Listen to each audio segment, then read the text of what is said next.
Bismillahirrahmanirrahim. Assalamualaikum warahmatullahi wabarakatuh. Apa kabar anak-anak Bapak semuanya? Alhamdulillah, semoga kita senantiasa dalam lindungan Allah, dalam keadaan sehat, dan yang paling penting yaitu tetap semangat dalam belajar. Baik, sebelumnya Bapak ingin bertanya, ada yang tidak hadir pada hari ini? Alhamdulillah hadir semuanya.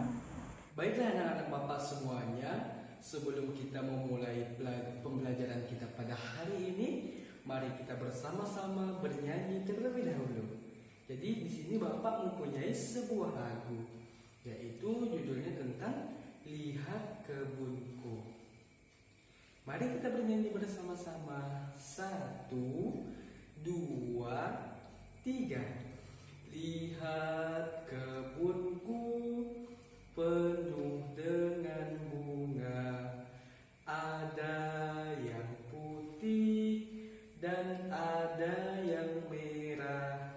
Setiap hari ku siram semua, mawar melati, semuanya indah. Sekali lagi, lihat kebunku penuh dengan bunga, ada yang putih dan ada yang merah. Setiap hari ku siram semua, mawar melati, semuanya indah. Baiklah, sebelum kita memulai pembelajaran kita pada hari ini, mari kita bersama-sama berdoa. Bapak minta salah satu di antara anak-anak Bapak semuanya untuk memimpin doa. Ada yang mau memimpin doa? Baik, silahkan Selviana pimpin doanya. Jadi yang Bapak harapkan ketika Selviana membaca doa, anak-anak Bapak semuanya mengikutinya ya. Baik, berdoa dimulai.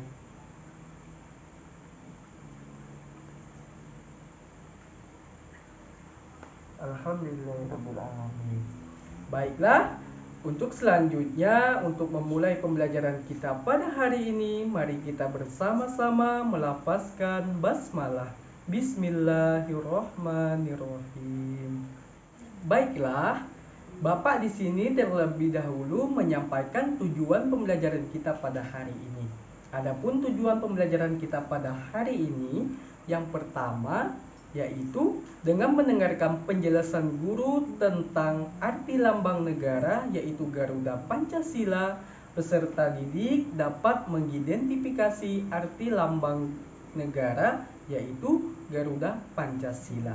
Yang kedua, dengan mengamati dongeng tentang petani yang baik hati, peserta didik dapat menceritakan pesan yang terdapat pada dongeng petani yang baik hati dengan percaya diri. Yang ketiga, dengan menyimak cerita tentang pergi ke kebun Pak Tarno, peserta didik dapat menggunakan sifat pertukaran pada penjumlahan dengan tepat. Baiklah, silahkan anak-anak Bapak semuanya buka buku temanya, yaitu tema 2, subtema 1, pembelajaran 6. Sudah dibuka bukunya? Baik, jadi langsung kita memulai pembelajaran kita pada hari ini. Baiklah, untuk materi yang pertama kita akan membahas tentang arti lambang negara yaitu Garuda Pancasila. Baiklah, yang pertama kita akan membahas tentang sila yang pertama. Ada yang tahu sila yang pertama bunyinya macam mana? Baik, silahkan Nando. Iya betul. Jadi sila yang pertama yaitu ketuhanan yang Maha Esa. Ada yang tahu lambang dari sila yang pertama? Iya, silahkan Alda. Iya betul bintang. Jadi arti dari lambang Pancasila yaitu sila yang pertama yaitu bagaimana kita saling menghargai satu sama lainnya dalam hal beragama, yaitu beragama sesuai dengan keyakinan masing-masing. Baiklah, untuk yang selanjutnya yaitu sila yang kedua. Ada yang tahu bunyi sila yang kedua? Baik, silahkan Selviana. Iya betul, yaitu sila yang kedua, yaitu kemanusiaan yang adil dan beradab. Adapun lambang dari sila yang kedua yaitu iya betul, rantai. Jadi arti dari lambang Pancasila yaitu sila yang kedua yaitu bagaimana kita saling tolong menolong satu sama lainnya. Ketika ada keluarga kita, sahabat kita, tetangga kita mengalami musibah, maka kita harus menolong mereka. Baiklah, untuk yang selanjutnya yaitu sila yang ketiga. Jadi ada yang tahu bunyi sila yang ketiga? Iya, baik, silahkan Tasrika. Iya betul, yaitu Persatuan Indonesia. Jadi lambang dari sila yang ketiga yaitu iya betul, pohon beringin. Jadi yang selanjutnya arti dari lambang Pancasila yaitu sila yang ketiga yaitu bagaimana kita tidak memilih dalam berteman, baik itu berbeda suku, berbeda ras, berbeda kulit misalnya, kita tidak boleh saling membeda-bedakan satu sama lainnya. Kita harus senantiasa berteman dengan baik walaupun ada perbedaan di antara kita. Baiklah, untuk yang selanjutnya yaitu sila yang keempat. Ada yang tahu bunyi sila yang keempat? Iya, baik, silahkan Alif. Iya betul. Jadi sila yang keempat bunyinya yaitu kerakyatan yang dipimpin oleh hikmat kebijaksanaan dalam permusyawaratan perwakilan. Ada yang tahu lambang dari sila yang keempat?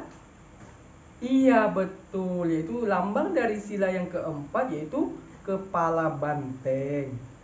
Jadi arti dari lambang sila yang keempat yaitu bagaimana kita ketika memutuskan sesuatu harus dengan musyawarah. Dengan hasil musyawarah tersebut kita menyepakati atau setuju dengan apa yang telah kita musyawarahkan. Baiklah anak-anak Bapak semuanya, untuk yang selanjutnya yang terakhir yaitu sila yang kelima. Ada yang tahu bunyi sila yang kelima? Iya, baik, silakan Fatin. Iya, betul. Jadi bunyi sila yang kelima yaitu keadilan sosial bagi seluruh rakyat Indonesia. Jadi, ada yang tahu lambang dari sila yang kelima? Iya, betul, yaitu lambang dari sila yang kelima yaitu padi dan kapas. Arti dari lambang sila yang kelima yaitu mengajarkan kepada kita untuk bersikap adil kepada siapapun. Baiklah anak-anak Bapak semuanya, dari 5 sila yang Bapak sampaikan tadi, ada yang belum dipahami? Baiklah, alhamdulillah anak-anak Bapak semuanya sudah memahami dari 5 sila yang Bapak sampaikan tadi. Semoga arti atau nilai yang tertanam atau terkandung dalam Pancasila tersebut dapat diamalkan atau dilakukan dalam kehidupan kita sehari-hari. Jadi untuk selanjutnya, Bapak mempunyai sebuah dongeng, yaitu judul dari dongeng tersebut yaitu Petani yang Baik Hati. Jadi yang Bapak harapkan ketika Bapak menyampaikan dongeng ini, anak-anak Bapak untuk senantiasa mendengarkan apa yang Bapak sampaikan. Petani yang Baik Hati. Suatu hari, Pak Tani pergi ke kebun untuk menanam buah semangka. Ketika dalam perjalanan, Pak Tani bertemu dengan seekor burung pipit yang sayapnya berdarah. Sontak, Pak Tani langsung mengambil burung pipit tersebut dengan rasa kasihan, lalu dibawa pulang ke rumah. Sesampainya pulang ke rumah, Pak Tani pun segera mengambil obat untuk menyembuhkan atau mengobati burung pipit tersebut. Beberapa hari kemudian, burung pipit tersebut pun sembuh dan burung pipit tersebut dapat terbang seperti biasanya. Setelah itu, Pak Tani pun pergi ke kebun lagi untuk melepaskan burung pipit yang setelah diobatinya. Habis dilepaskan burung pipit tersebut, Pak Tani pun pulang ke rumah. Jelang beberapa hari kemudian, Pak Tani pun pergi lagi ke kebun untuk menanam buah semangka. Akan tetapi, ketika Pak Tani menanam buah semangka, datanglah seekor burung pipit dengan membawa 3 biji buah semangka di paruhnya. Pak Tani pun terkejut.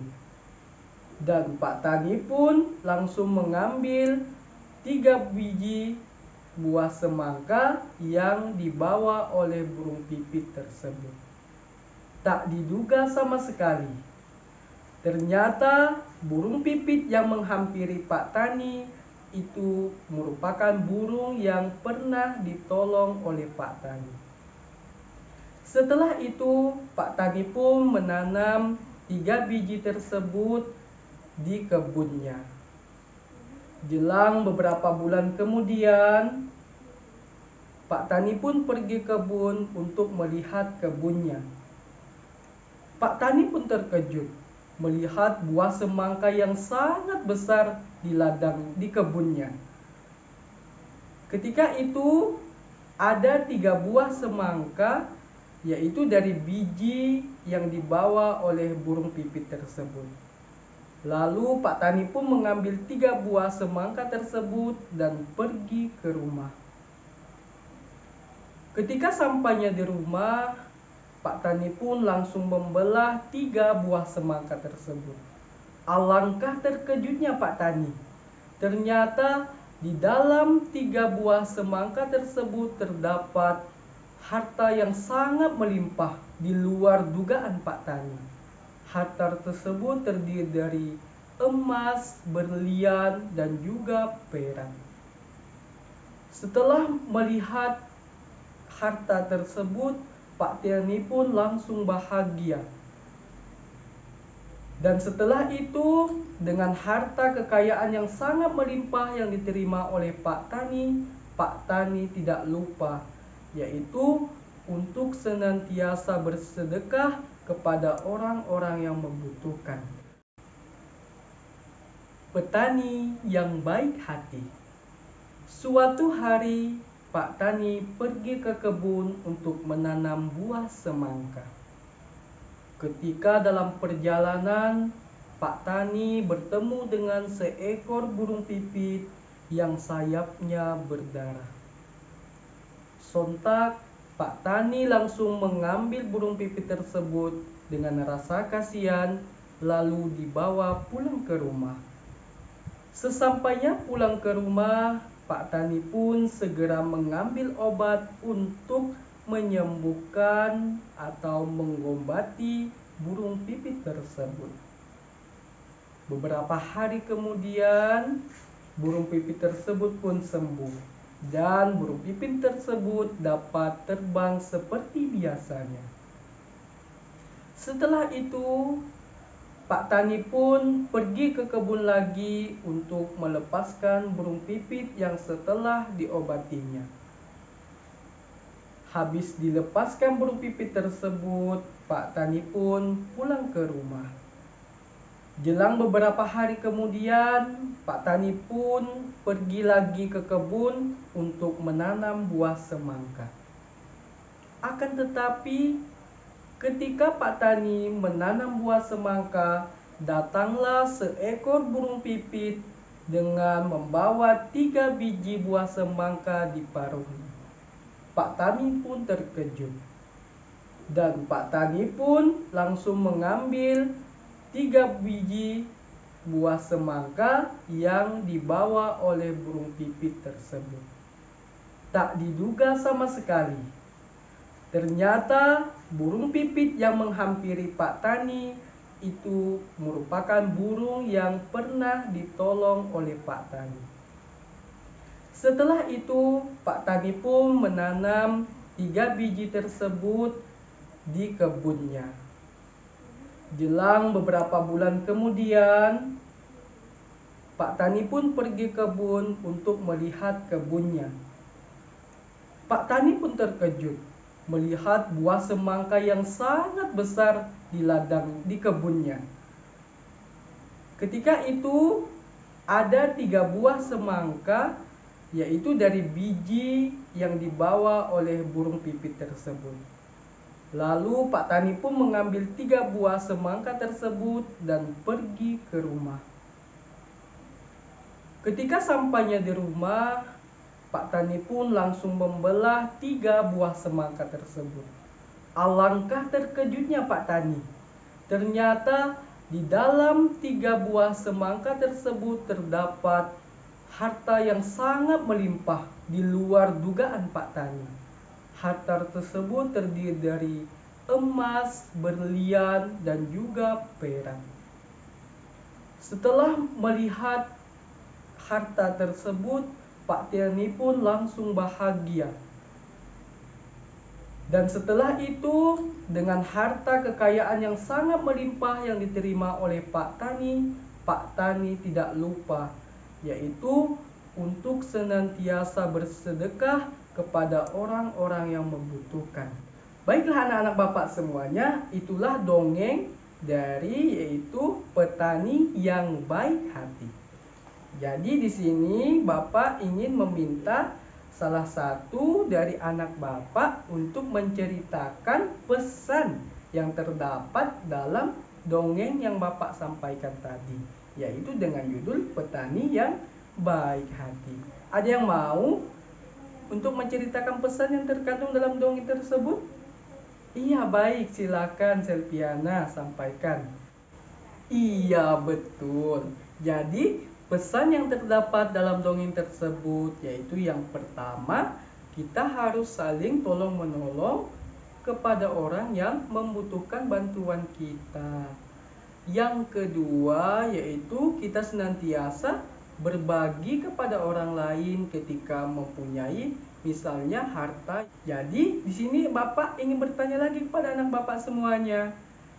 Jadi dari pesan yang terdapat dalam dongeng tersebut merupakan arti dari sila yang keberapa? Iya, betul. Jadi dari dongeng tersebut yaitu mencerminkan sila yang kedua. Baiklah anak-anak Bapak semuanya, untuk yang selanjutnya Bapak mempunyai sebuah cerita lagi, yaitu judulnya tentang Pergi ke Kebun Pak Tarno. Jadi yang Bapak harapkan ketika Bapak menyampaikan cerita ini, anak Bapak semuanya untuk senantiasa mendengarkan apa yang Bapak sampaikan. Baiklah, Pergi ke Kebun Pak Tarno. Suatu hari, Selviana dan Alia pergi ke kebun Pak Tarno untuk mengambil buah semangka. Sesampainya di kebun Pak Tarno, Selviana dan Alia langsung memetik buah semangka tersebut. Setelah beberapa jam memetik buah semangka, Selviana mendapatkan 300 buah semangka dan dimasukkan langsung ke dalam sebuah karung. Selanjutnya Alia mendapatkan 200 buah semangka dan langsung dimasukkan ke dalam sebuah karung. Setelah buah semangka itu terkumpul, Pak Tarno, Selviana, dan Alia langsung pulang ke rumah. Jadi di sini Bapak ingin bertanya kepada anak Bapak semuanya. Jadi berapa jumlah semangka yang dipetik oleh Selviana dan Alia? Ada yang tahu? Baiklah, jadi di sini Bapak akan menjelaskannya. Ayo kita berhitung bersama-sama. Sebelumnya kita harus mengetahui dulu jumlah semangka yang dipetik oleh Selviana dan Alia yang dimasukkan dalam sebuah karung. Jadi buah semangka yang dipetik oleh Selviana yaitu sebanyak 300 buah semangka. Jumlah semangka yang dipetik oleh Alia yaitu sebanyak 200 buah semangka. Jadi jumlah semangka yang dipetik oleh Selviana kita tambahkan dengan jumlah semangka yang dipetik oleh Alia. Jadi 300 buah semangka ditambah 200 buah semangka. Maka hasilnya berapa? Iya, betul. Jadi jumlah semangka yang dimiliki oleh Selviana dan Alia itu sebanyak 500 buah semangka. Jadi di sini kita juga bisa melakukan pertukaran penjumlahan, yaitu kita balik saja jumlah semangka yang dimiliki Alia ditambah dengan jumlah semangka yang dipetik oleh Selviana. Jadi 200 ditambah 300 hasilnya berapa? Iya, betul, 500. Jadi jumlah semangka yang dipetik oleh Selviana sebanyak 300 dengan Alia sebanyak 200. 300 ditambah 200 sama hasilnya dengan 200 ditambah 300, yaitu hasilnya sebanyak, iya betul, 500 buah semangka.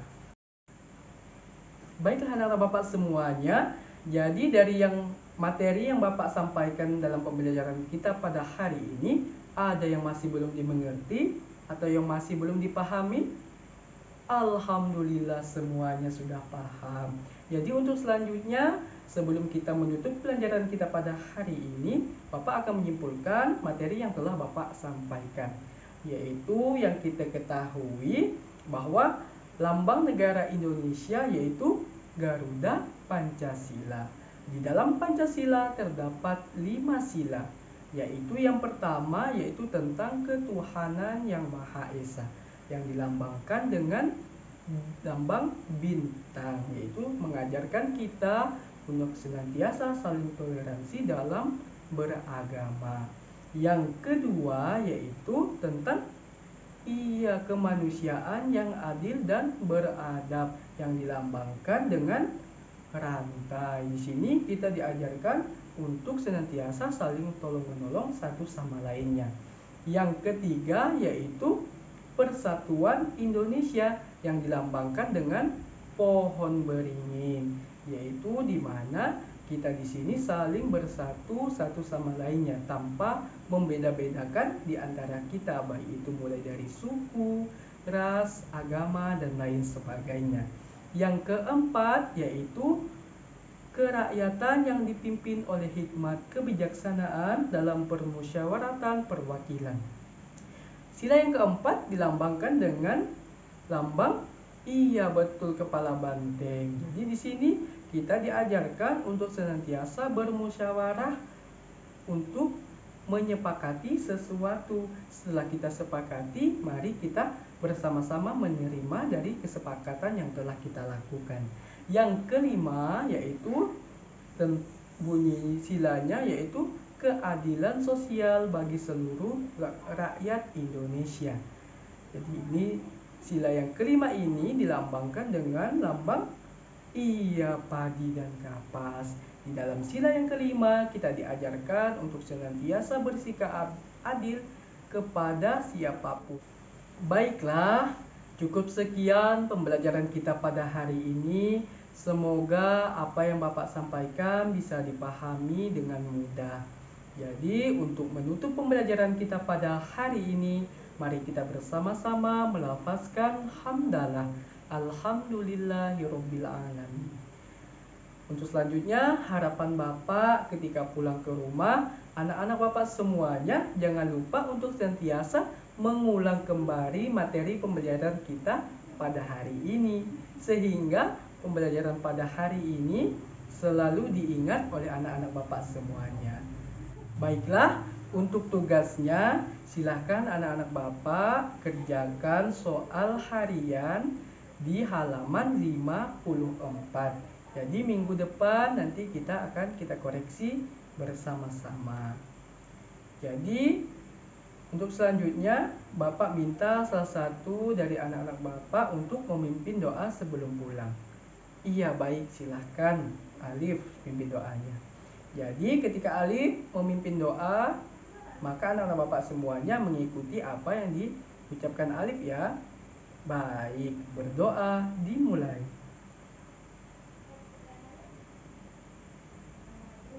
Alhamdulillahirabbil alamin. Cukup sekian dari Bapak, kurang dan lebihnya Bapak mohon maaf. Wabillahi taufik wal hidayah. Assalamualaikum warahmatullahi wabarakatuh.